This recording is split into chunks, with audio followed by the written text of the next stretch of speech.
Hello, this is the Jumeirah College community briefing for the week beginning the 19th of April.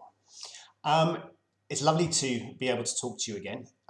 The observant ones amongst you will have noticed that I didn't send out a community briefing last week, and that is because we were putting out a college newsletter, and I didn't want to deluge your inbox with a variety of different messages. So, as I say, it's nice to be back and talking to people again. The first thing, as was actually mentioned in the newsletter, that I'd like to say is a huge thank you to everyone who contributed to the surveys that we did a couple of weeks ago. Remote learning is a new process for everybody involved, and I know that you know how hard the staff are working, but it's really important that we do gain your feedback as much as possible, that we can factor those views into what we're doing. And we've had an overwhelming response. A huge amount of parents responded, and I know how busy everyone is, so I am grateful for the time that went into that. And also, I think it was over 85% of the students actually fed in as well.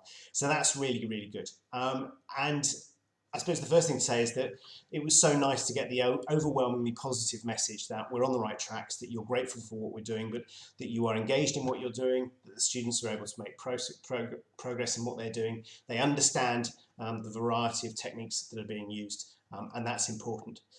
But it's also important to say that a number of people had suggestions of the ways in which we can improve, and we do listen to that very carefully. We go through every single comment, and I know that a number of people have actually been contacted, maybe for clarification, for explanation, just to make sure that we understood what was being said. But we do constantly review that. So a number of things that we've changed is, firstly, I hope you've seen a little bit of a reduction in the amount of work. Students felt that they were getting overwhelmed by the amount of work, and hopefully that has now changed. Secondly, I think it's perfectly reasonable at the end of a long day at the screen that we don't then set homework. And I understand that some parents felt possibly that students could get additional homework, but I think in the time of quarantine, when we are relatively confined, we need to give students an opportunity to unwind at the end of the day, hopefully move away from screens.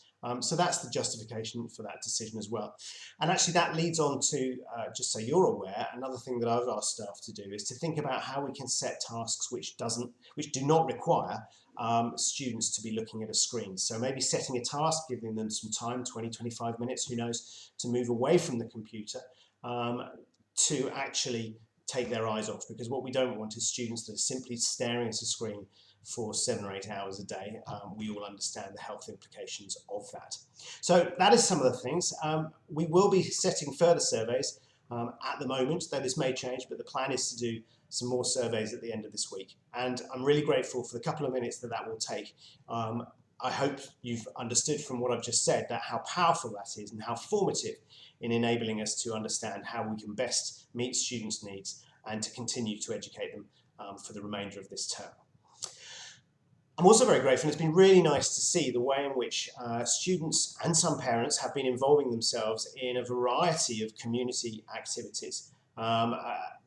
Students are doing a lot of PE, and I'm really grateful to the PE department for the regular fitness workouts they've been providing.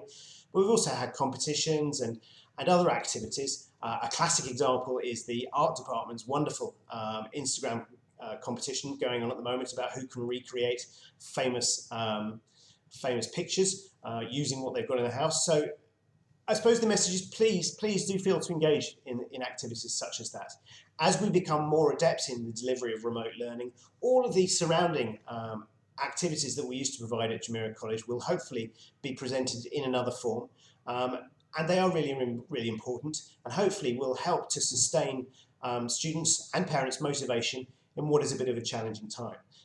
There's a whole variety of them, more coming out, so please do engage in them, and it would be lovely to see what the results of those are.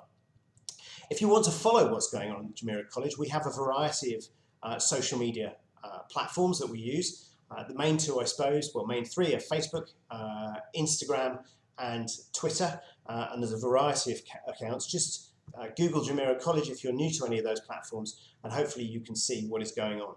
We're very conscious that keeping you informed is absolutely essential at this time.